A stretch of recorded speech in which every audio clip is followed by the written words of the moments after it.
Anatomía básica, entonces dije que los alumnos tienen que repasar para poder entender lo que vamos a hacer. ¿De acuerdo? Repaso rápido. Es muy importante el entendimiento de la parte de las meninges. ¿Ya? Nosotros en general vamos a hablar de dos términos importantes. Uno que se llama intraaxial, que significa lesiones que están dentro del parénquima cerebral, dentro del cerebro. Ejemplo, un tumor que depende de la glía, que se llama glioma. Un tumor que depende de los astrocitos, que se llama astrocitoma. ¿Okay? Esas lesiones se llaman intraaxiales, pero hay lesiones que dependen de las cubiertas del cerebro. Esto que se llama la dura madre, ¿no? Es duro, justamente duro, la dura madre. Las lesiones que están entre el parénquima cerebral y el cráneo dependen básicamente de las meninges, de estos órganos de las meninges. Se llaman lesiones extraaxiales. Extraaxial significa fuera del cerebro, pero dentro del cráneo. Ejemplo, un tumor que depende de la meninge, meningioma. ¿Okay?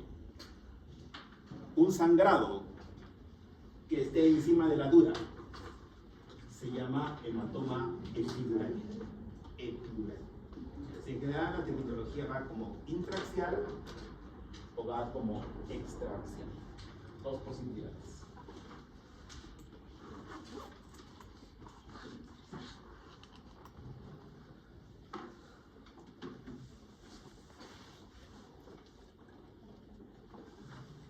¿Qué métodos tenemos para ver el cerebro y el cráneo? Placa de cráneo que no sirve para nada. Cuando en mi examen ponga la placa de cráneo es excelente para ver el encéfalo, la respuesta será falso. Y en este examen va a ser parecido al anterior. ¿Para qué sirve? Para ir preso, la placa de cráneo. ¿Ya? Cuando uno lee, hay un libro de radiología que se llama placas que no hay que tomar, que sirven para ser demandado, en el INAI sobre todo, cuando eres médico gringo. Placa de cráneo, porque si un niño se cae, ¿qué le interesa? ¿Saber que se ha roto el cráneo o saber si está sangrando? Si está sangrando, porque se puede morir. Si se te ocurre pedir una placa de cráneo, ¿qué significa? Que va a demorar en ir a rayos X en el mejor hospital del mundo media hora. ¿Ya? ¿Y esa media hora qué significa? Que se puede morir. Y eso lo saben todos los médicos del mundo, o deberían saberlo. Al toque te acusan de homicidio culposo. Y sí o sí, estás quemado. Estás quemado porque has colaborado para que el niño se muera. ¿Qué debías pedirle? Una tomografía del cerebro con su grado estaba a menos de 15. Porque la toma del cerebro se ve también el cráneo.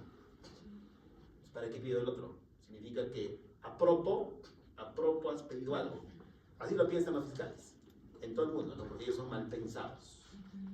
Si querían ser mal pensados, tenían que estudiar arriba en Narapa, en la Facultad de Derecho y Ciencias Políticas. En el futuro van a tener que tener un abogado para que los defienda. Siempre todos caemos en manos de un abogado. Los médicos siempre caemos en manos de un abogado, uno que nos ataque y otro que nos defienda. Pero va a haber una parte contraria que nos van a atacar. ¿No es cierto? Y solo nos va a defender ¿qué cosa? Lo que siempre se debe pedir en todas las clases. Estar presente. ¿Cuándo uno mete la pata? Cuando no está presente. No está presente. Cuando no le funciona el lóbulo prefrontal. ¿Para qué sirve el lóbulo prefrontal? Para visualizar el futuro. Todos tenemos una gran capacidad de intuición. ¿No es cierto? Todos intuimos cosas. Las mujeres tienen un sexto sentido. Yo diría que los varones también. Pero no lo quieren usar. Entonces, si uno tiene el lóbulo prefrontal presente, sabe que si deja un caso sin operar o pide lo que quiere, puede estar pegado. ¿Y cómo se evita? Antes era tranca, ¿no? Como he dicho, cuando yo era alumno no había celulares. Hoy día sí. Solo tienes que llamar a alguien que conozca el tema, ¿no? Tengo un paciente de estas características, alguien que conozco, uno que siempre, solo un colega que maneja el tema. ¿Qué voy a hacer? Tal cosa. O no hagas nada. Ya, no hagas nada. Listo, solucionar el problema. Tranquilo, no hacer nada. El juramento hipocrático que dice, no hacer, no hacer daño, significa no hacer nada. Una prima me escribe, no me han diagnosticado un nódulo, me manda las fotos de la ecografía. Digo, ¿qué voy a hacer? Nada. Así mi sugerencia. Nada por un año, control de un año. ¿De acuerdo? Entonces, para esas decisiones se requiere obviamente pensar. Y los médicos tomamos decisiones todo el tiempo, todos los profesionales en general. Pero los médicos cuando vemos a hartos pacientes, en cada uno estamos tomando decisiones. ¿Ok? Y las decisiones se basan en qué? En base a métodos científicos, en base a la ciencia. La medicina es ciencia y arte. ¿Ok? Angiografía. Antes hacíamos para diagnóstico. Ahora se utiliza para terapia, para clipaje de análisis, pero no se utiliza como diagnóstico. Tomografía computarizada es el pan nuestro de cada día. Vamos a evaluarlo bien, estudiarlo bien, porque tenemos que ver imágenes sin y con contraste endovenoso. Angiotomografía es para ver los vasos del cerebro. Se utiliza muchísimo. Resonancia magnética es el pan nuestro de cada día en el cerebro. Angioresonancia se utiliza cuando no pueda poner contraste al paciente. ¿Ya? La angiotomografía utiliza contraste en la vena, ¿no? Te ponen unos 120 centímetros de contraste en la vena. La angioresonancia no utiliza contraste. O sea, yo puedo ver los vasos del cerebro, ¿por qué? Porque la sangre está en movimiento y eso capta el equipo. ¿De acuerdo? Ya. El Doppler carotidio sirve para ver, en casos de ictus, cómo es el aporte sanguíneo por las carótidas. Ya. Un ictus podría darse porque se va a desprender un émbolo de la carótida. Lo puedo ver por Doppler carotidio. Ecografía transfrontanelar se pide en neonatos. En adultos no se puede ver el cerebro, ¿no? Por el cráneo. En los neonatos sí, a la perfección. ¿De acuerdo? Vamos a ver algunas cosas que tenemos que saber de resonancia magnética. ¿Ya? En resonancia magnética, cuando yo era reciente, nos hicieron leer como 2 semanas para torturarnos en resonancia magnética y nos preguntaban algunas cosas. Puedes tener 5 años y no vas a entender nada. ¿Y por qué no vas a entender nada? Porque no eres físico, eres médico.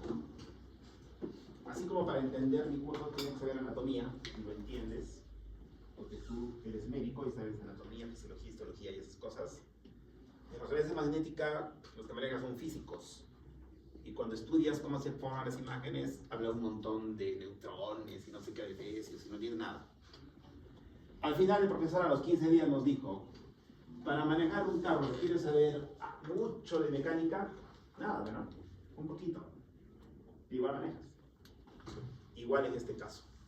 O sea, nos hicieron leer, bueno, para tener una idea de algunas cositas. Aprendes algo de importante, pero no requiere hacer muchas cosas. En conclusión, hay cosas que se van a saber solo de memoria, ¿no? Primero, ¿qué tejidos y sustancias se ven hipointensas en T1? ¿Qué significa hipointenso? Es oscuro, negro. Muy negro no, oscuro. ¿Ya? Y son oscuros el líquido cefalorraquídeo y el edema en secuencias T1. ¿Ya? ¿Qué sustancias son hiperintensas en T1? O sea, blancas en T1. El tejido adiposo, la grasa, la hemorragia, pero depende de cuánto tiempo pasa de la hemorragia. El líquido proteináceo, la melanina y el gadolinio. El gadolinio es la sustancia de contraste para resonancia magnética. ¿De acuerdo? Si el contraste que se utiliza para la resonancia magnética es el gadolinio, verdadero. ¿De acuerdo? Y solo se ven secuencias T1. Solo sirve para hacer secuencias T1 que se ven blancas o brillantes. Entonces, ¿qué me queda por saber? Solo yo tengo que reconocer cuándo es un T1 sin saber exactamente cómo se forma la imagen y cosas más por el estilo. ¿Ya? Lo que tengo que hacer es reconocerlo. Me ponen eso y digo es un T1. Y punto. ¿Por qué? Ahí van las claves, los secretos de la radiología. En los T1, la sustancia blanca es blanca, como pueden ver ahí. En los T1, el líquido cefalorraquídeo es de color oscuro, gris. La grasa del cuero cabelludo es brillante. El diplo es negro, porque no contiene hidrógeno, la grasa del hueso esponjoso es blanca y el diploe interno del hueso es negro. ¿Por qué? No da señal porque tiene muy poco hidrógeno. La resonancia magnética es un método que evalúa el movimiento de los átomos de hidrógeno en el cuerpo humano, estimulados en un imán que es el resonador y con unas antenas que llevan ondas de radiofrecuencia, que por métodos complicados y algoritmos fabrican estas imágenes. ¿De acuerdo? T2. Sustancias blancas o hiperintensas en T2. Líquido cefalorraquídeo, tejido adiposo. La hemorragia también es blanca, pero depende de la edad. ¿Ya? El edema es blanco. La inflamación es blanca. La infección es blanco. Los quistes son blancos. Brillantes o hiperintensos. ¿Ya? Hiperintenso es el término que utilizan los médicos. Blanco el populorum. Brillante el populorum también. Los médicos, hiperintenso. Entonces, cuando me ponen una imagen en T2, yo para reconocerla me hago dos preguntas. ¿Qué color es la sustancia blanca profunda? Oscura. ¿Qué color es el líquido cefalorraquídeo? Oscuro. En este caso, este es un hematoma. La sangre es brillante. El cuero cabelludo es igual que en los T1. El diploe también es negro, como en los T1. El hueso esponjoso es blanco porque tiene grasa y el diploe profundo también es negro porque no tiene hidrógeno. Y listo, es un T2. ¿Ya? Los alumnos tienen que reconocer un T1, un T2 y la otra secuencia que se utiliza en el cerebro se llama FLIRE, que vamos a verla. Pero por lo pronto este es un T2. Todo esto es un edema. Los edemas son blancos en T2. Todo esto es un edema. Yo sé que es un T2 porque el líquido cefalorraquídeo es blanco brillante. ¿Ya? La anatomía, los alumnos la tienen que saber. Tienen que saber y repasar anatomía. Okay, durante mi examen se me ocurre preguntar, ¿este corazoncito qué cosa es, no? O con mi flecha acá, ya pues si pondré, no sé, lo que tenga que poner. ¿Esto es un sagital T1? Sí, ¿no? Porque la sustancia blanca es blanca. Porque el cuarto ventrículo tiene líquido cefalorraquídeo y es oscuro, ¿no es cierto? Este es el bulbo, la protuberancia, el encéfalo, la rodilla del cuerpo calloso, el esclerio del cuerpo calloso. ¿Esto qué será? La hipófisis, ¿no? Lo negro, también en resonancia magnética, lo negro es aire, ¿ya? Lo negro es aire, es el seno esfenoidal. Entonces, con lo que estoy mostrando, la anatomía de resonancia magnética se ve exactamente como en el libro de Netter, con la diferencia que se ve en escala de grises y no a colores, no a colorcitos, pero con una definición impresionante como lo pueden ver, ¿no? Con una claridad tremenda. ¿Ya?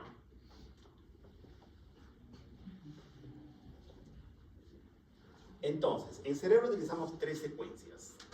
Primero voy a hablar de la secuencia FLAIR. La secuencia FLAIR se llama inversión-recuperación de fluidos atenuados. ¿Qué significa eso? El FLAIR es un T2. ¿Ya? Acá debería decir T2 FLAIR.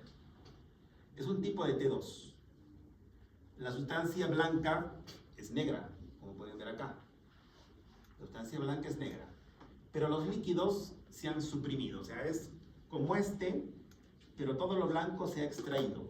Se saca. ¿Para qué? Para asegurarme que lo que saco es agua. En conclusión, para ver lesiones del cerebro utilizamos tres secuencias. Un T1 donde la sustancia blanca es blanca y el líquido es oscuro. Un T2 donde la sustancia es negra y los líquidos son brillantes. Y un FLAIR que es un T2, por eso que la blanca es negra, igual que un T2, y los líquidos se ven oscuros. ¿De acuerdo? Con esas tres secuencias hago diagnósticos. ¿Existe alguna lógica como en tomografía? Y en tomografía digo hiperintenso. ¿Qué significa? Que tiene más densidad, y que es más blanco. Y hay un sentido lógico. Pero en resonancia magnética no hay ningún sentido lógico. ¿Ya? Simplemente yo tengo que saber de memoria qué cosas son blancas, qué cosas son oscuras entre 1 y entre 2. Obviamente, lo que se me va a ocurrir preguntar a los alumnos son cosas básicas, ¿no? Cosas muy básicas, como reconocer eso, por ejemplo. ¿Cuándo es un T1, cuándo es un T2 y un flare? Que sería lo más básico que podrían saber los alumnos. Solo reconocer nada más. ¿En qué secuencia estoy? Como en el ATOME, ¿no? Tenía que reconocer más o menos en qué fase estoy, igual en esto. Esta es una angioresonancia, ¿ya? No utiliza contraste. No utiliza contraste. Obviamente, para que yo lea esta resonancia, tengo que saber la parte básica de anatomía. Los alumnos tienen que saber qué cosa. El polígono de Willis. El polígono de Willis están obligados a estudiar y saber qué vasos lo componen.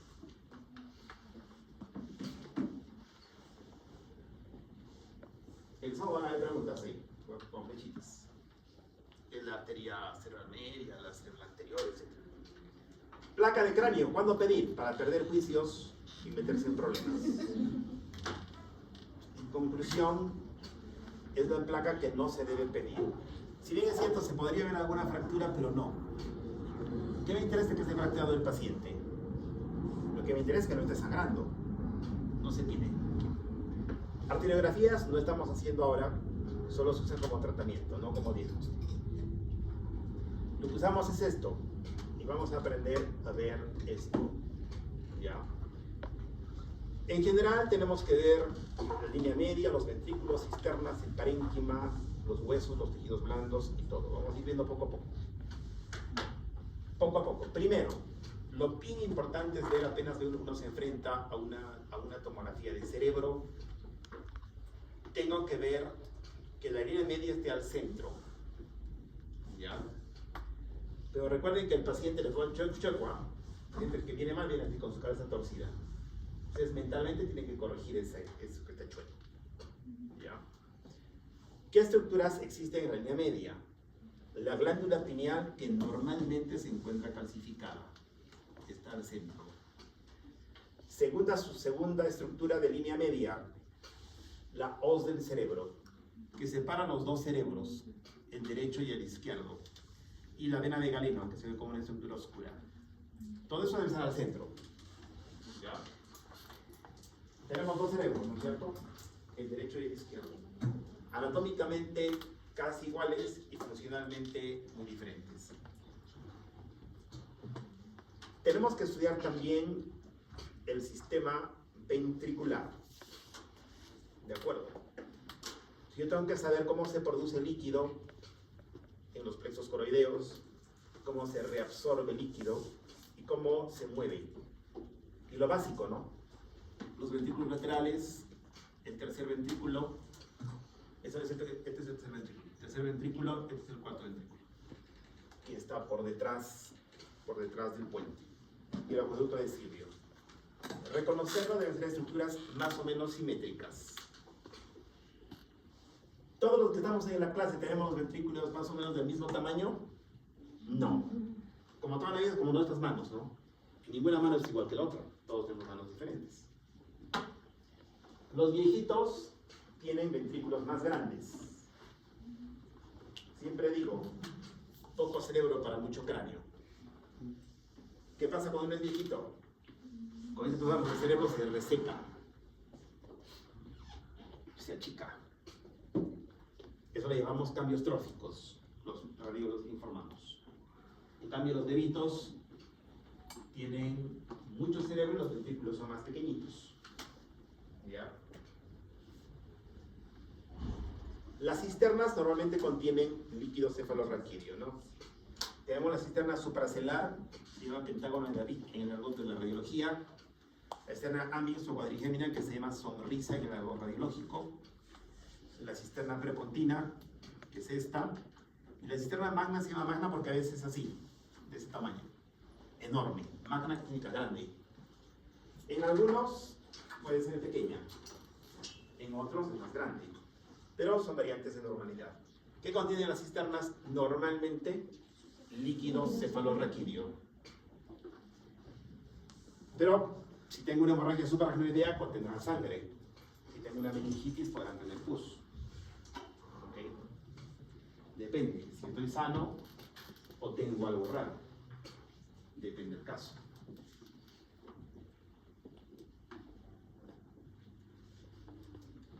El tallo cerebral se puede ver por tomografía, sí, más o menos, no también como resonancia, pero sí. ¿Ya?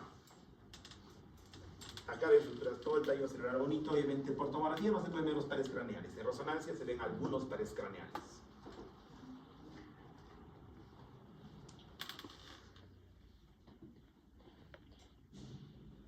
En general la anatomía por tomografía también se ve bastante buena, ¿no? Como pueden ver se puede diferenciar la sustancia blanca y gris, se puede ver bien el cuerpo calloso, los núcleos caudados, los tálamos, todo en general se puede ver más o menos bien. Entonces tienen que un poco dar un review a la parte de anatomía básica. Cuando pidan tomografía hay dos posibilidades de pedirla. En ese artículo que les he mandado, parte de un libro que se llama Mirando el Cerebro, explica bien esa parte. ¿Ya? Tenemos dos grandes grupos de tomografía. Tomografía sin contraste y tomografía con contraste. ¿Ya? Recuerden que una y otra cuestan diferente. Por eso es muy importante que yo pida adecuadamente. ¿Para qué se pide la tomografía sin contraste? Se pide para el evento agudo. El evento agudo. ¿De acuerdo? Se pide para el evento agudo. ¿Ok? Estoy haciendo mi clase, yo apuntando bien y mi brazo para abajo. Y mi brazo caído y de pronto mi pierna caída y ¡pum! Caigo al piso. ¿Eso qué significa? Que estoy focalizando. Ya no puedo hablar. Tengo ya disartria.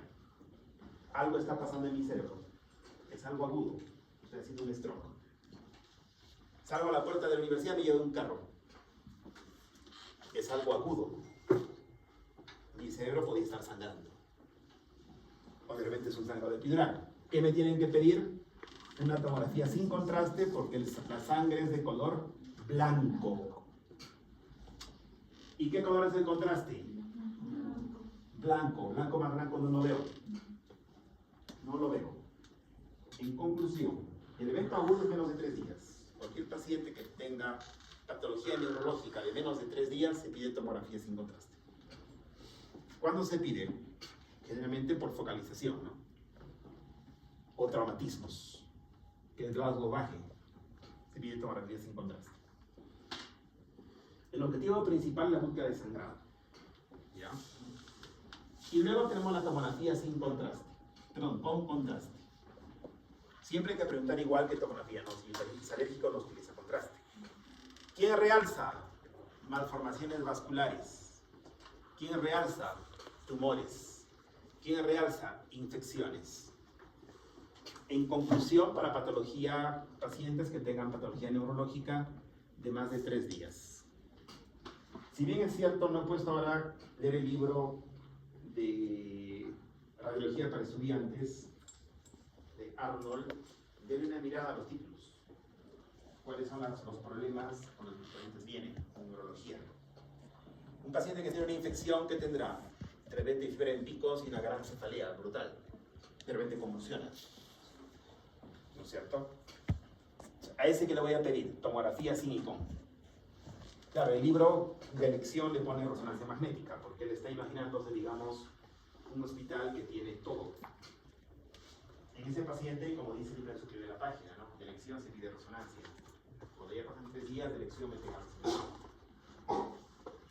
Nosotros, en general, como primer examen, hacemos tomografía.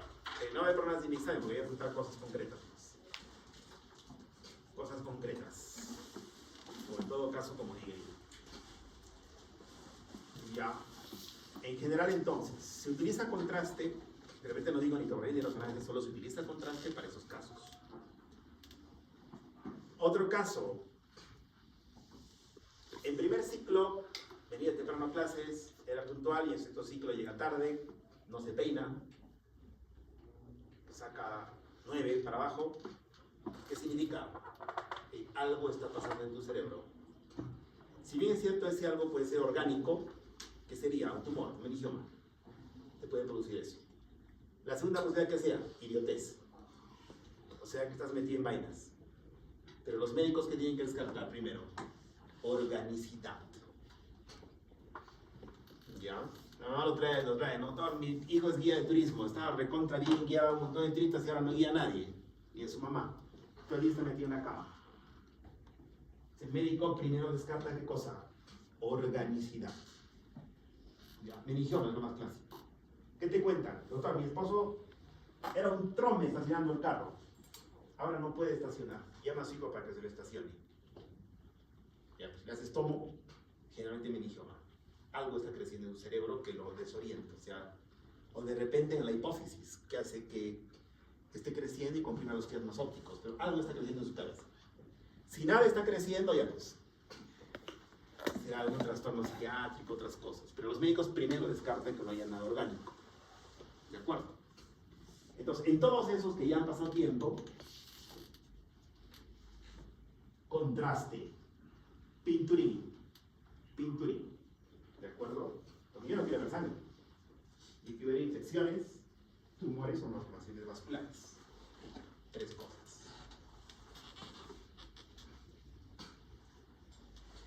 Nosotros básicamente, cuando hacemos una tomografía del cerebro, vemos 2 ventanas. La ventana de parénquima o cerebro se llama esta. Ventana de parénquima o cerebro. ¿Para qué sirve? Para ver obviamente el cerebro.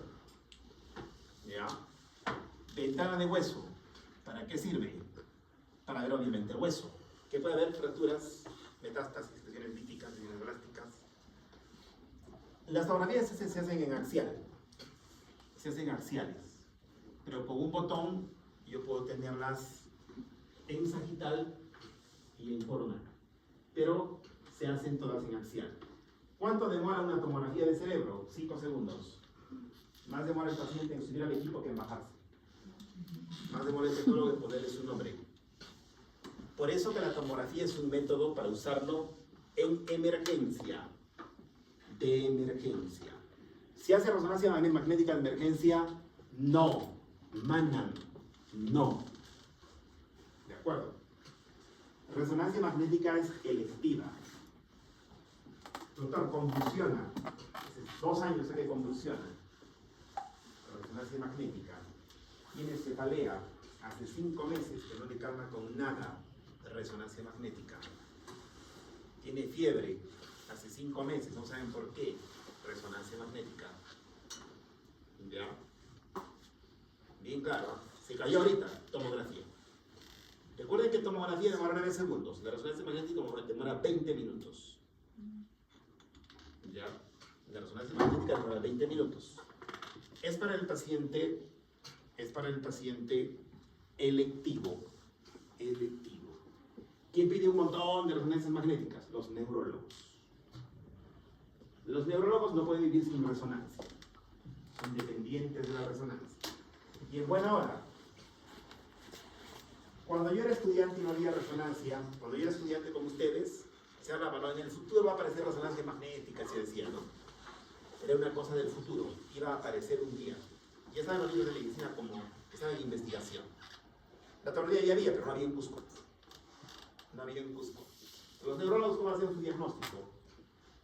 Tienen unos martillos, creo que hasta ahora tienen, y te golpeaban aquel codo y te hacían ahí unos reflejos, te metían unas agujas, unas sonderías ahí. ¿Ya? Luego pensaban, ¿no? Pues debe haber presión acá en el lado derecho, en el lóbulo derecho, sí. Luego, cuando apareció la resonancia magnética, ¿qué se demostró? Que la mitad de eso era mentira. Eran pinochos. O sea, la mitad del libro de Suraus no sirve, son pinochos. Se demostró que todo eso era mentira. ¿De acuerdo? Porque la medicina, como dice ¿qué dice la primera página de la libro de medicina? Que la medicina está en constante cambio, ¿no es cierto? En constante cambio. Lo único que tienen que saber de la semiología neurológica es darse cuenta que el caso es neurológico. Lo único que tienen que darse cuenta es saber que pertenece a neurología. Es todo lo que tienen que saber. Luego lo metes a imagen y vas a hacer el diagnóstico. Se acaba el cuento. Luego la gracia para el caso. Me duele la cabeza horrores durante 4 meses. Tomografía normal, resonancia normal. ¿Qué cosa será? Migraña. Sobre todo si cuando miras al doctor Flores y ya te estresa y te duele la cabeza. Se llama migraña. Hay un factor estresor. ¿No es cierto? Te da migraña. Como yo, algunos alumnos que me hacen renegar me da migraña. Realmente yo no tengo eso, me llega altamente, ¿no es cierto? Yo vengo acá a mi clase tranquilo y feliz. Queriendo que los alumnos sean buenos. Y la única manera en Perú, ¿cuál es? Meter el látigo. No hay otra manera.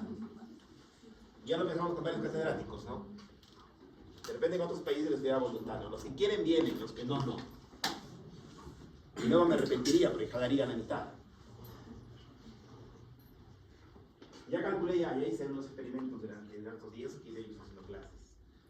He dicho algunas veces ya, no se me lista, o sea, que hagan los alumnos lo que les da la gana. ¿Qué pasa? Más de la mitad de jalados. En el mismo examen, igualito, o más fácil. Hay que patearlos. Funciona mejor. Y hemos aprendido nosotros con el tiempo. Estudien, si no me hagan disfrutar de mis clases un semestre más. ¿Desde cuándo? Ahorita ya están estudiando, me están escuchando.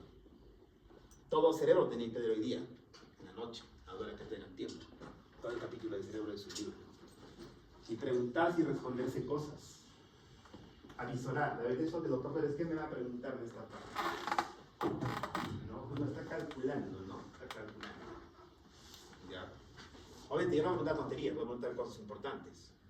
De repente pongo esta foto y pregunto, ¿es una ventana del cerebro? ¿Es una ventana del parénquima? Algo así, ¿no?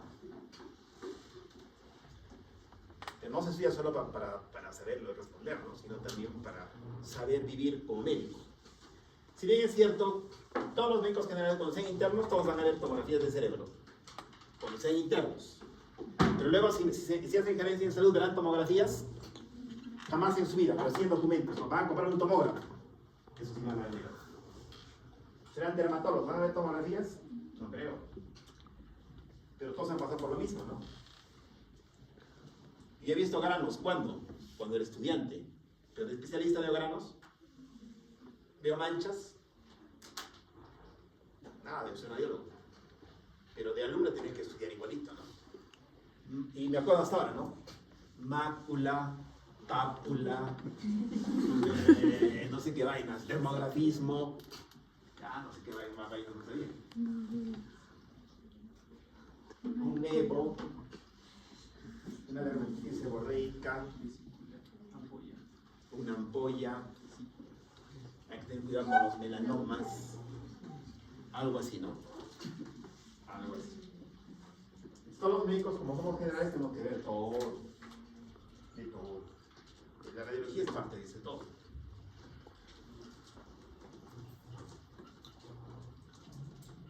Calcificaciones fisiológicas, o sea que se ven normales. La pineal, los plexos coroideos, son calcificaciones fisiológicas que son normales. Pineal, normal. Calcificación de los ganglios de la base, normal. Calcificación de la hoz del cerebro, incluso toda la hoz calcifica. Normal en un átomo sin contraste, eso es normal. Si me saben preguntar, ¿no? ¿Son calcificaciones fisiológicas, la calcificación de la hoz del cerebro, de la pineal, y no sé qué vaina, y verdad? Normalmente calcifica el lóbulo parietal, falso. Esta diapositiva tiene que tomarle foto.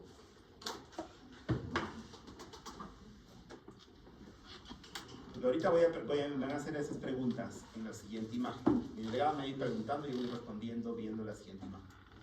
¿Ya? Cuando se enfrenten a un átomo de cerebro tienen que preguntarse estas cosas.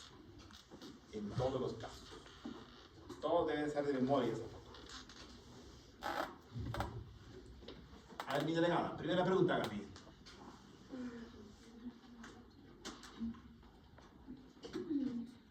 ¿Está centrada la línea media del cerebro?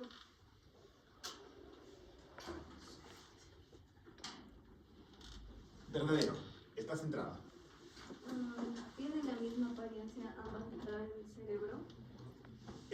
como una carita. Como una carita. Entonces tenemos que verla. La carita derecha y la carita izquierda tienen que ser más o menos iguales. No son exactamente iguales. ¿Nosotros tenemos las dos mitades de nuestra cara exactamente iguales? No, yo tengo esta mancha acá. No hay otro lado. ¿No es cierto? Quizá cuando eras bebito eras igualito, ¿no? Todo bonito, rosadito. Bonito, ¿no? Pero cuando pasan los años estás arañado, ya tienes heridas de guerra, ¿no? Más viejo más, entonces en el no eres igualito a los lados. Se puede ver las sonrisas que el pentágono, estrella de David.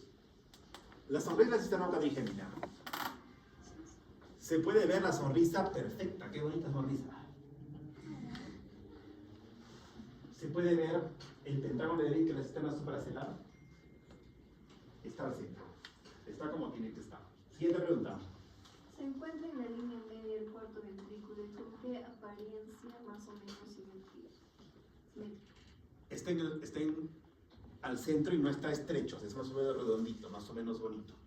Siguiente pregunta. ¿Son grandes los ventrículos laterales con los surcos borrados?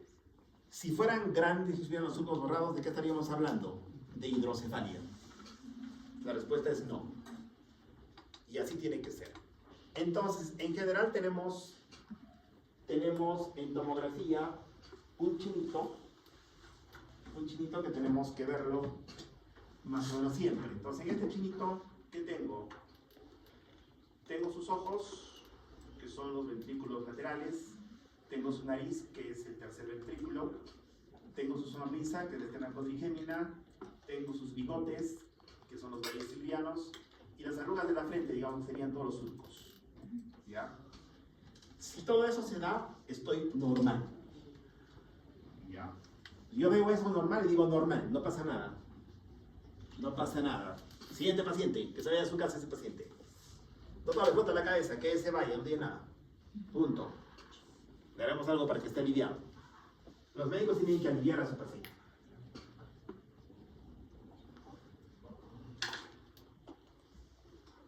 Y hay que tener sentido común y conocimiento.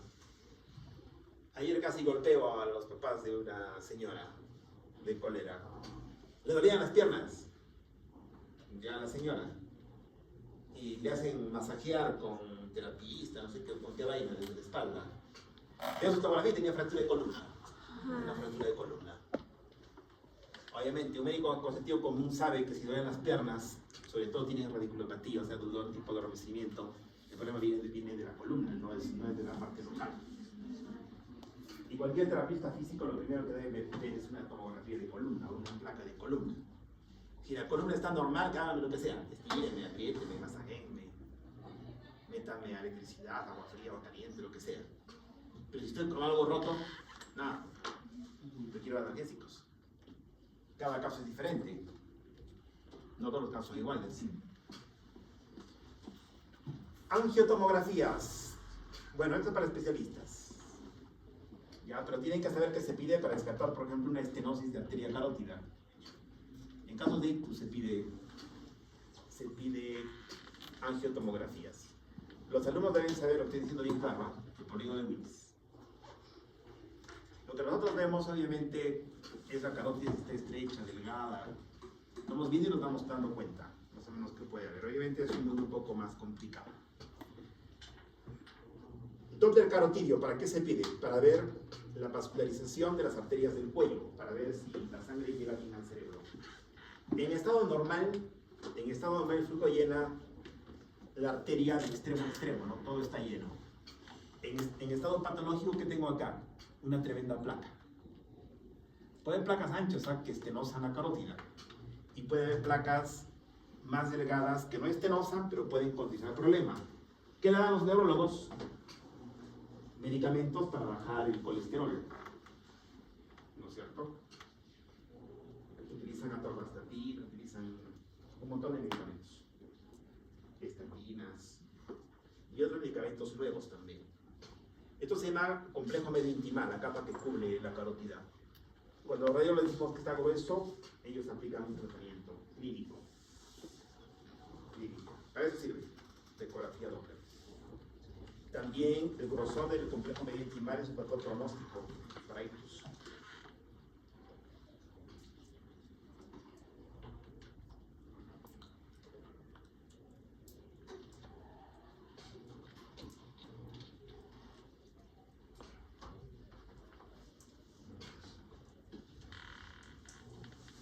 Bien, hasta ahí es más o menos como la introducción. Vamos a ver el primer tema de esta clase. O el único tema en todo caso. Trauma. Cuanto más desarrolla un país, más traumatizados hay. Tanto fracturados de las extremidades como traumatismos encefalocraneanos. Los que se metan de traumatólogos y de neurocirujanos nunca les va a faltar trabajo, a no ser que haya pandemia, ¿no? ¿En la pandemia había fracturados? Ni tu abuela se fracturaba.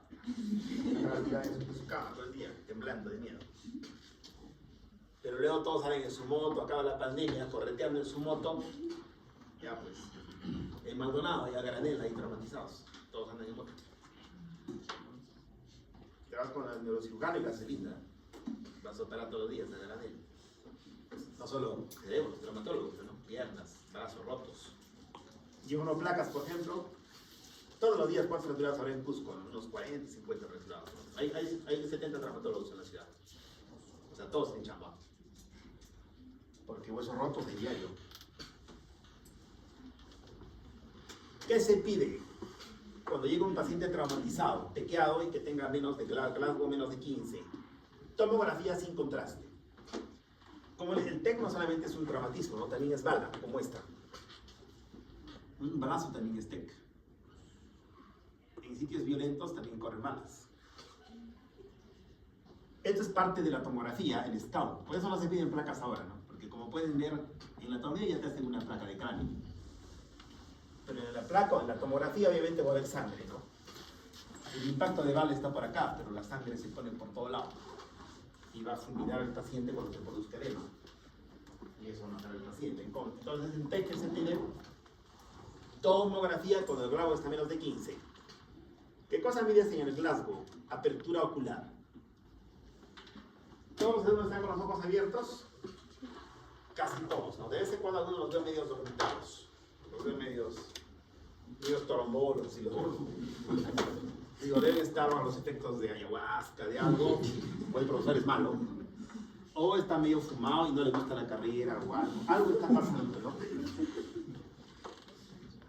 Yo cuando era alumno me acuerdo que, bueno, algún día que estaba, nunca he estado dormido yo, porque por estado natural estoy siempre lúcido, digamos, ¿no? Aún sin dormir, pero cuando estaba posguardia estaba lúcido hasta mediodía. Luego de mediodía iba cuando éramos internos a almorzar y luego en la tarde estaba ya, hasta así estaba ya con un hematoma más o menos subdural, noqueado. Por eso ahora los internos mandan a dormir, creo que al día siguiente, a mediodía. Deberían mandarlos desde temprano. Creo que la ley dice que los deben mandar desde temprano. Yo diría que sí, porque si no es un riesgo para la medicina. Ya no sirves al día siguiente. Cualquier persona normal, ¿qué pasa cuando ya no ha dormido una noche? Es como tomarse por lo menos un cuarto de whisky. Un cuarto de botella de whisky. Imagínate atender gente así, o sea, no es normal. Toda enfermera que hace guardia y todo médico que hace guardia, ¿dónde se va? A su casa. Duerma o no duerma, pero ya no hace otras cosas, ¿no? Hay gente que no puede dormir. Están viendo tele tirado, alucinando, cualquier tontería. Pero atender gente es peligroso. Pero todavía algunos docentes son tercos y como yo soy interno, yo todo el día está para que se quede ahí. Y los hacen quedar algunos. Bueno, así será, pero creo que la mayoría sí los mandan a su casa. La respuesta verbal, o sea, que tienen que responder lo que les pregunto. Pero hagan a los pacientes preguntas fáciles, ¿ah? No les van a preguntar, ¿cuál fue el primer presidente del Perú? No te va a responder nadie. Tienes que preguntarle cosas fáciles. ¿Cuál es tu santo? ¿Cuándo es el día del trabajo? Entonces, los alumnos no saben, pero digamos los que trabajan. ¿Saben? Entonces, te la primero, ¿cuándo es Cruz de Lazo? Y en mayo ya. Depende de qué paciente, no miras al paciente, ¿no? No miras al paciente y ya, señor, ¿usted qué es? Soy ingeniero, ya le preguntas algo de eso, algún tema, para que te diga, ¿está lúcido? Tú tienes que darte cuenta, ¿está lúcido o no lúcido? ¿Ya?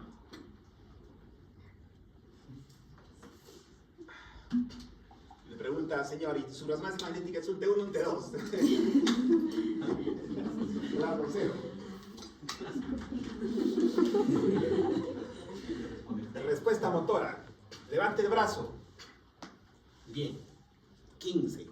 ¿Le pide imágenes? No. No le pide imágenes. Pero basta que el paciente, ¿no? Le hacen así, ¿no? Agarres la nariz y el paciente su brazo le lleva para atrás.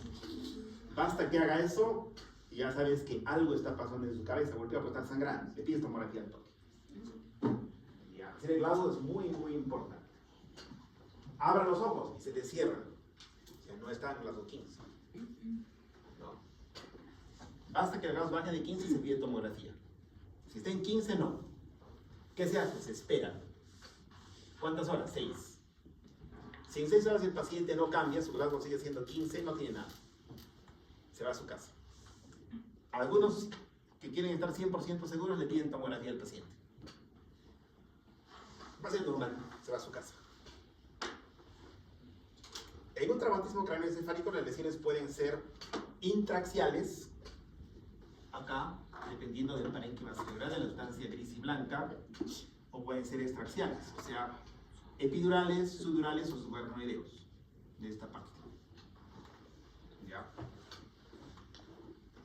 Primer tipo de hematoma, hematoma epidural.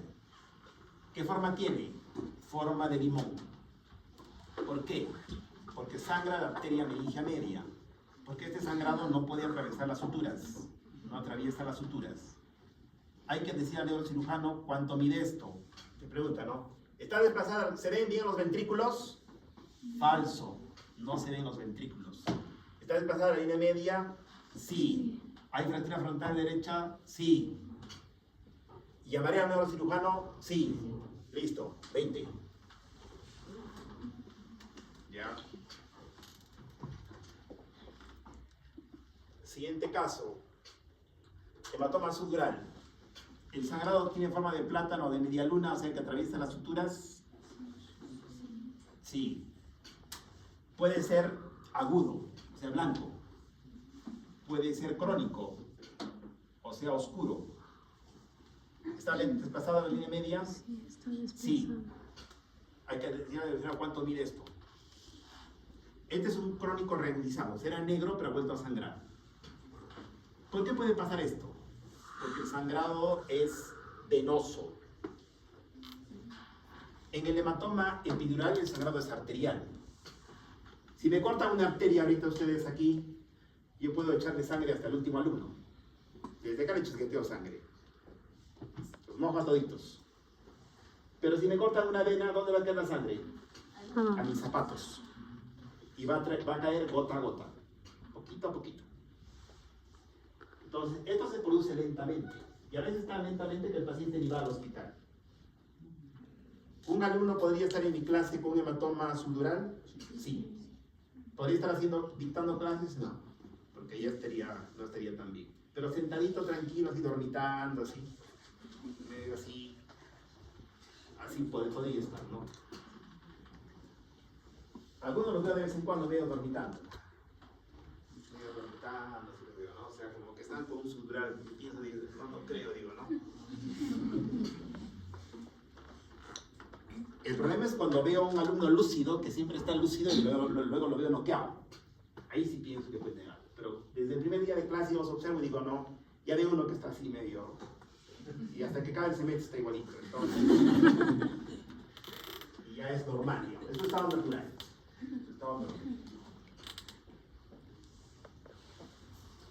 Un médico debe estar lúcido al 100%. ¿Qué se requiere de un médico?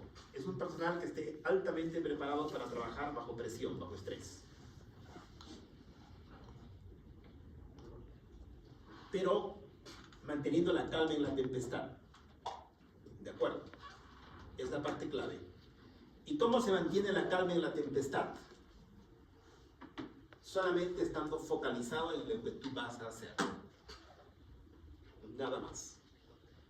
Me llegan toditos sangrando, toditos los alumnos. Yo rápidamente los veo a toditos, ¿no? E identifico quiénes están sangrando de las partes claves, o sea, del abdomen y del cerebro. Los que están con las piernas rotas no me interesan. Los que tienen sangrado abdominal se van a morir. Me voy a centrar en eso, ¿no? Luego, en otro que sospeche que esté con sangrado cerebral también. El resto no me interesa. Si me focalizo en eso y estoy tranquilo, entonces mantengo la calma en la tempestad y me da. ¿De acuerdo? Cuando yo era internacional veía, el año 1998 en el hospital regional, y no había la carretera transoceánica, ¿cómo era la cosa? Se llevaba a Puerto Maldonado el combustible como siempre en cisternas. Volvían vacíos. Como volvían vacíos, ¿qué hacían? Metían troncos encima de las cisternas y encima de los troncos entraba la gente. Cuando se volteaban, caía la gente y encima caían los troncos. Cuando llegaban los heridos al hospital regional parecía la guerra de Vietnam. Había amputados, había de todo. Nosotros teníamos que identificar qué casos requerían, digamos, una atención de muerte, o sea, que tenemos que ir ya, y otros que no. Teníamos que focalizarnos en esos casos para salvarlos, y los otros, ya, pues, ellos esperaban y no iba a pasar nada. Y en los de rotos, nada te va a pasar, no te vas a morir. Pero un traumatismo abdominal agudo, te vas a morir. Entonces, así se mantiene la calma de la tempestad, y eso esperamos de los médicos. Por eso que los profesores tienen que meter cierta presión a los alumnos, porque tienen que estar acostumbrados a cierta presión. La medicina no es color de rosa, los médicos trabajan bajo cierta presión. ¿De acuerdo? No en todas las especialidades. Si eres dermatólogo y eres granos, no te vas a presionar mucho. Si eres reumatólogo y eres dedos chuecos, tampoco. No te vas a presionar mucho. Si eres neurocirujano, sí. Si eres ginecólogo, sí. Cuando eres interno, estás presionado por todo lado. Friegan los pacientes graves y friegan los médicos. Hay unas brujas vestidas de turquesa que friegan más. Se llaman enfermeras. Friegan la vida de los médicos. Algunos su vida personal también. Pero bueno, es parte de. Es parte de.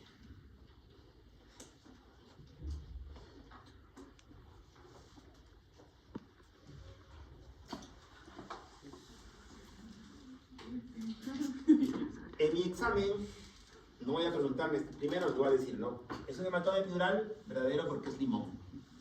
En este caso, no hay desviación de línea media, pero si hay desviación de línea media en la y nadie va a poner, no, hay desviación de línea media, verdadero. Ya un neurocirujano, verdadero. Un subdural es como un plátano. Un subdural es un plátano. ¿Ya? Entonces, tengo un hematoma subdural agudo y un hematoma epidural agudo. Son completamente diferentes porque uno atraviesa las suturas y el otro no atraviesa las suturas. Cuando hay traumatismos, también puede haber sangre en el espacio subaracnoideo. Por la aracnoides, entre la pie y la aracnoides, ¿qué pasa? Vasos. Cuando se rompen hay sangrado. En este caso hay sangrado en la cisterna prepontina. Hemorragia subaracnoidea. ¿Ya? La hemorragia subaracnoidea en el 30% es por traumatismo. En el 70% es por ruptura de aneurisma. ¿Ya? ¿Qué tengo? Sangre en los surcos, sangre en los valles silvianos, sangre en los surcos. Puede haber sangre en los ventrículos también.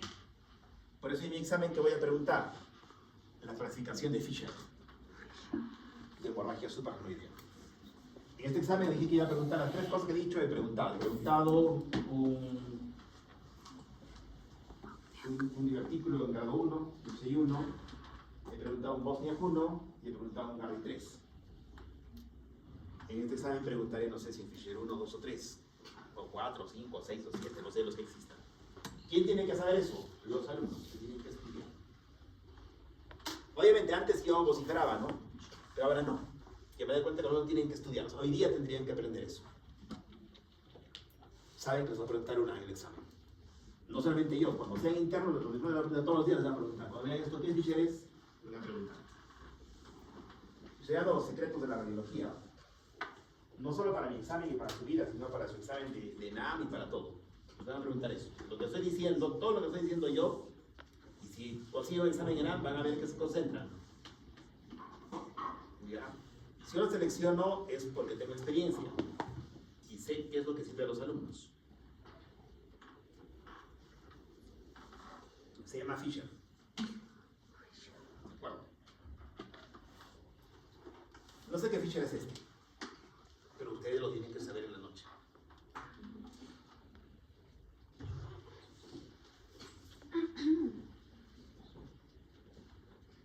Cuando hay esto, generalmente hay ruptura de aneurisma. Entonces, nosotros, ¿qué hacemos? Apenas vemos esto, hacemos una angiotomografía cerebral.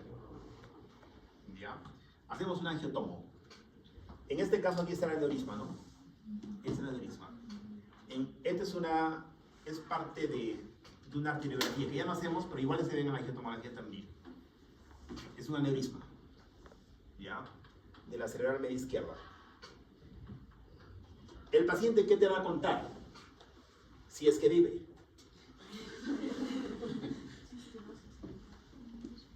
Si es que vuelve a su casa el paciente, porque ha llegado a un buen hospital como el Seguro, o los hospitales buenos,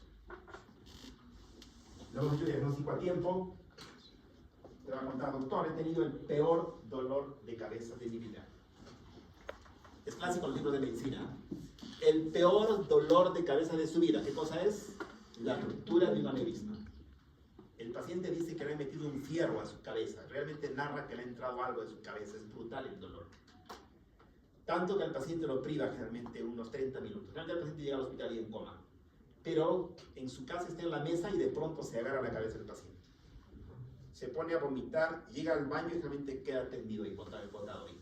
Lo traen al hospital volando, le hacemos unos días, sabemos que es un stroke. Le hacemos tomografía buscando ¿qué cosa? Sangre. ¿Dónde encontramos la sangre? Supracloideo, en este caso una cisterna que se llama supracelar. Hacemos angiotomo al toque, aneurisma. Neurocirugía, clipaje de aneurisma. En otros sitios como Almenar, Revelantis, también, los radiólogos también hacen eso. Y también los neurocirujanos entran por acá, por la femoral. Dos posibilidades, quirúrgica abierta o clipaje, por radiología intervencionista. Dos posibilidades, viendo cada caso. No todos son iguales. Se me van a recordar ustedes siempre con esa frase, no todos son iguales. Cada caso es diferente. A veces lo importante no es hacer el caso. Yo como soy un especialista puedo hacerlo. Pero lo importante es saber reconocer a quién voy a ayudar con lo que voy a hacer. Siguiente pregunta de examen, porque todas esas son preguntas de examen. Siguiente pregunta de examen, las lesiones intraaxiales. Puede lesión axonal difusa, contusión cerebral, hemorragia intraparenquimatosa, hemorragia intraventricular y lesión del tallo cerebral. 5 lesiones. Lesión axonal difusa es lo que nadie quisiera tener, pero representa el 48% de las lesiones intraaxiales, o sea, la mitad. Se da por mecanismos de aceleración y rotación. ¿Qué pasa cuando uno está manejando un buen carro, un carro fino, con cinturón de seguridad, chocas a un camión, probablemente no te mueras? Pero ¿qué va a pasar dentro? Vas a estar así, como que te van a sacudir ahí adentro. Tu cabeza va a chocar tanto por todo lado, pero ¿qué es tu tomografía? ¿Qué tiene esa tomografía? Nada, normal. El paciente tiene Glasgow 8. Glasgow 8. Para el día siguiente ya has hinchado un poco el cerebro. Tiene cómo están los ventrículos más estrechos y aparecen estas bolitas de sangre. Como puntitos de sangre por todo lado. ¿Podría hacer algo? ¿Podría operar al paciente? ¿Hacer algo? Nada. ¿Qué tengo que hacer? Rezar. Cadenas de oración. Todos tienen que mentalizar.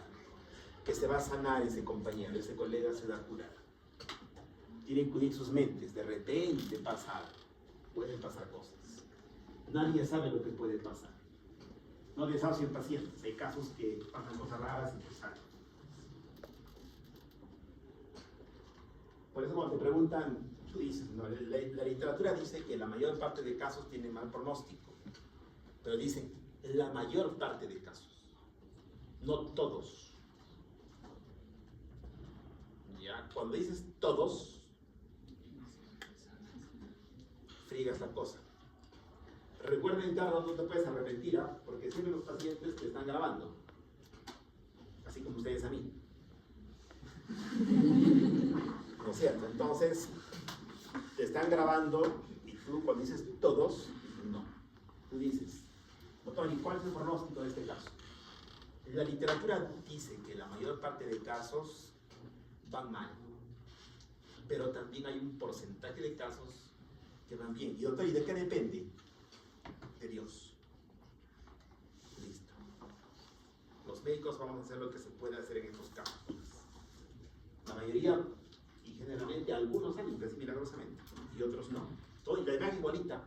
Soy igualita, si tienen la misma edad, el mismo sexo, su mamá es la misma, todo.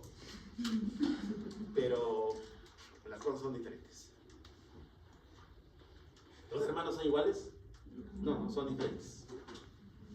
Uno es médico, otro es abogado. Uno se lleva a la casa, otro se lleva a la poliquistosis. ¿No es cierto? Otros no son iguales. Tengo sangre en la zona de golpe y en la zona de contragolpe. Sangre por todo lado. Pero desde el inicio, o sea, desde el saque de la placa. Eso se llama contusión hemorrágica intraparenquimal. Sangrado por todo lado. ¿Voy a operar a este paciente? No. No. ¿Qué voy a hacer? Rezar. No. Y en manejo hospitalario, ¿no? Para que no se muera. Ahí se recupera la mayoría de ellos. Hematoma intraparenquimal. Si es más o menos de ese tamaño, no produce mucho desplazamiento de línea media ni nada de eso, no se toca, se reabsorbe. ¿Qué pasaría si lo opero? Le saco los pensamientos, los sentimientos, las emociones, la intuición, la premonición, todo lo que el cerebro produce. Y eso no quiero hacer. No quiero hacer eso. ¿No es cierto? Este hematoma, no, miren acá, la línea media no está muy desplazada, ¿no? O sea, no hay mucho edema, o sea, está en su sitio las cosas. Esperaré, pero si esto fuera grandazo y me estuviera comprimiendo acá, tendría que entrar a operar ahí, si no. Este es el riesgo de vida del paciente, tengo que destapar. Sacaría todo este cráneo, lo saco todo el cráneo y trato de drenar el hematoma si se puede. Lo más importante es sacar el cráneo, para que por ahí como que se expanda, ¿no? Y se drena lo que se puede. Pero solo si es muy grande, si no, no. Es mejor esperar.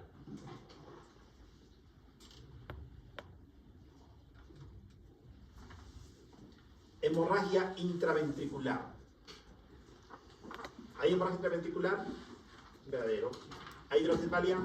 Los surcos están grandes, los ventrículos están grandes y los surcos borrados, como dice la pregunta. Verdadero, ¿no es cierto? ¿Qué tiene el paciente? Hidrocefalia. Hidrocefalia y hemorragia intraventricular, o sea, hemoventrículo. Todo esto es sangre dentro del ventrículo. ¿Le pondré un tubo de drenaje? Verdadero. Estos sangrados que pueden obstruir el acueducto de Silvio te llevan a gran hidrocefalia, hipertensión endocraniana y conoces a San Pedro. Te vas al cielo. Si te transporta bien. Si no, vas a pagar tus penas durante miles de años según contaba la abuela. ¿De acuerdo?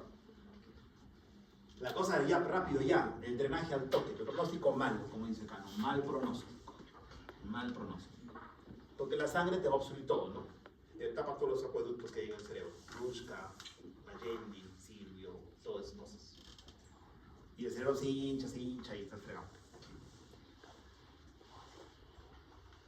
Lesiones secundarias son procesos patológicos que ocurren como respuesta del cerebro al trauma y clínicamente más importantes que las lesiones primarias, que te pueden matar.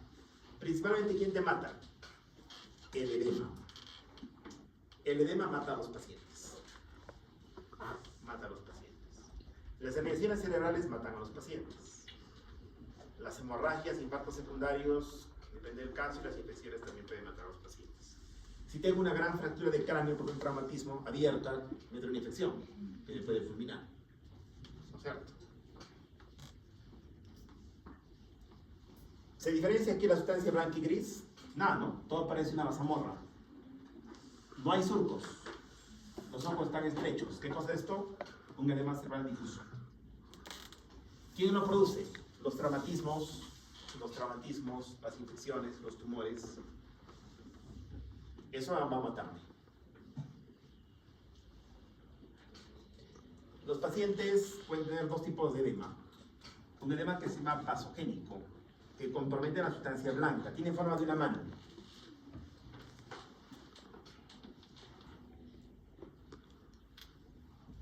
¿Y la mano para qué sirve?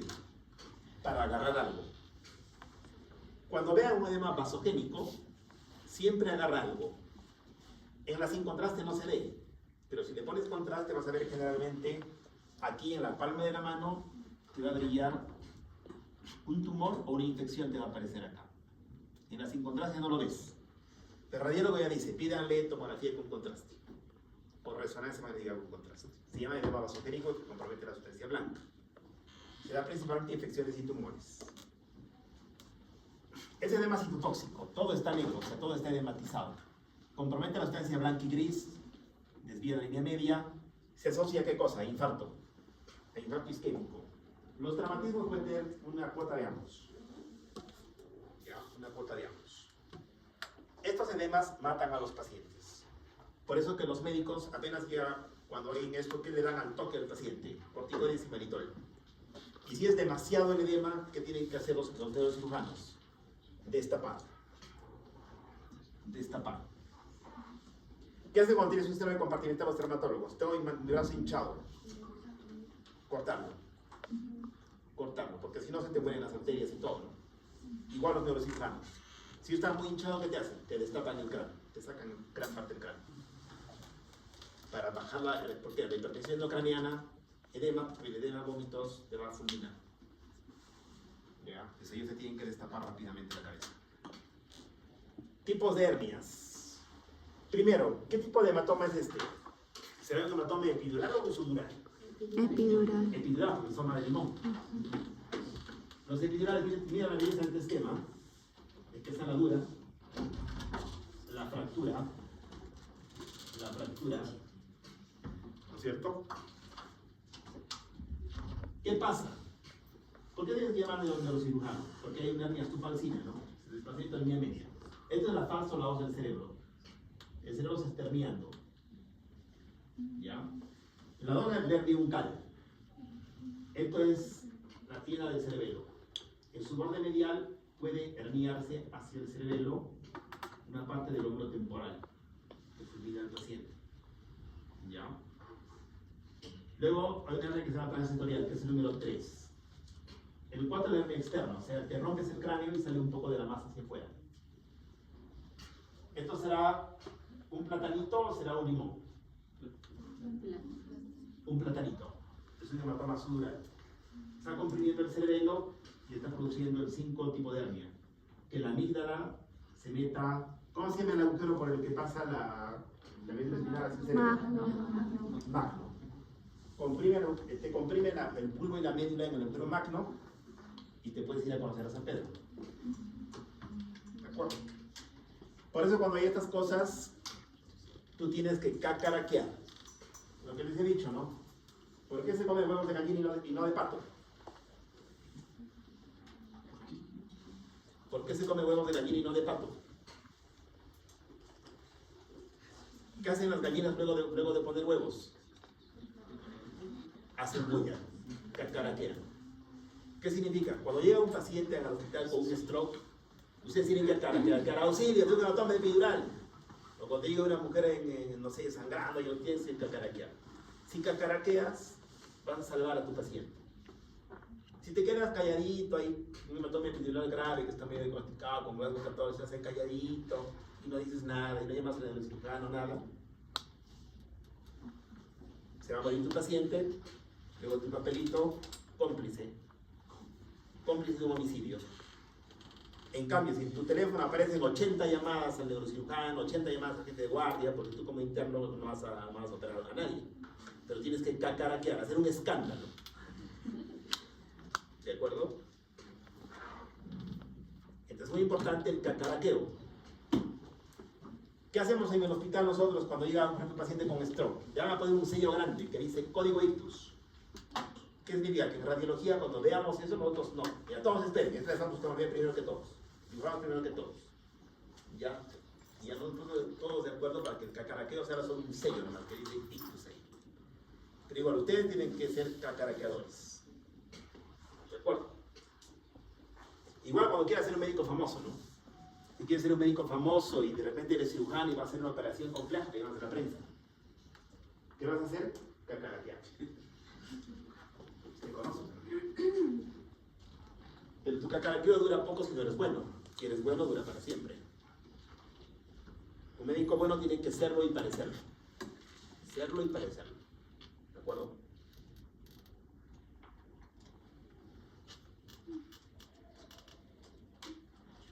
Un buen detergente, pero envasado mal, ¿se vendería? No. Un mal detergente envasado bien, ¿se vendería? Sí, pero ¿por cuánto tiempo? Solo hasta que lo conozca, que es malo. En cambio, un buen detergente envasado bien se vende para siempre. Y recuerden que todos los médicos y todos los profesionales que somos, objetos de venta. ¿No es cierto? Todo profesional y todo trabajador es un objeto de venta. Y los médicos son un objeto de venta.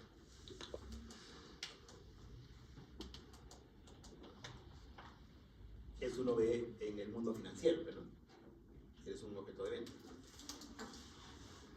Y para venderte en el mercado médico, obviamente tienes que brillar, tiene que ser bueno. Serlo y parecerlo. Serlo y parecerlo.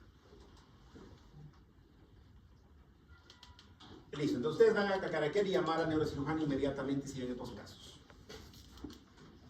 Una vez que el paciente ya salió, podría tener atrofia cortical, como en este caso, quedan huecos así en el cerebro. Sale la sangre, pero te quedan como huecos. Huecos. ¿Esto qué se llama? Encefalomalacia. Cuando el cerebro cicatriza, queda como un hueco que tiene densidad de líquido cefalorraquídeo. Si te sacan un pedazo del cerebro, ¿el cerebro se regenera? No, no es cierto. No es como el hígado, ¿no? Cuando te cortan un pedazo de hígado, ¿qué pasa? Vuelve a crecer. Cuando te cortan un pedazo del cerebro, no vuelve a crecer el cerebro anatómicamente. Pero funcionalmente hay conexiones nerviosas que se pueden unir y puedes más o menos rehabilitar. Si bien es cierto, podrías quedar un poco más o menos por ahí, ¿no? O sea, pero de repente tu lucidez está al 100%. Si bien es cierto, de repente tu mano ya no la levantas, pero podrías quedar más o menos, aceptablemente funcional. ¿De acuerdo? Puede haber lesiones de nervios craneales y para siempre te quedas sin oler o sin sentir los alimentos, no sientes el sabor. Y la cefalea puede quedar como secuela y te meten una válvula para siempre, para toda tu vida. Puede haber otorraquia, ¿no? Que sale líquido por la nariz o por la oreja. Te puede salir líquido cefalorraquídeo por la nariz como secuela. Son heridas de guerra, pero has vivido para contarlo. Finito. Y otra vez como despedida. ¿Cómo evitarías todo eso? Estando presente si está en tus manos. Hay dos posibilidades. Si estás como pasajero en un carro, ¿qué te queda? Solamente tener tu buen cinturón de seguridad.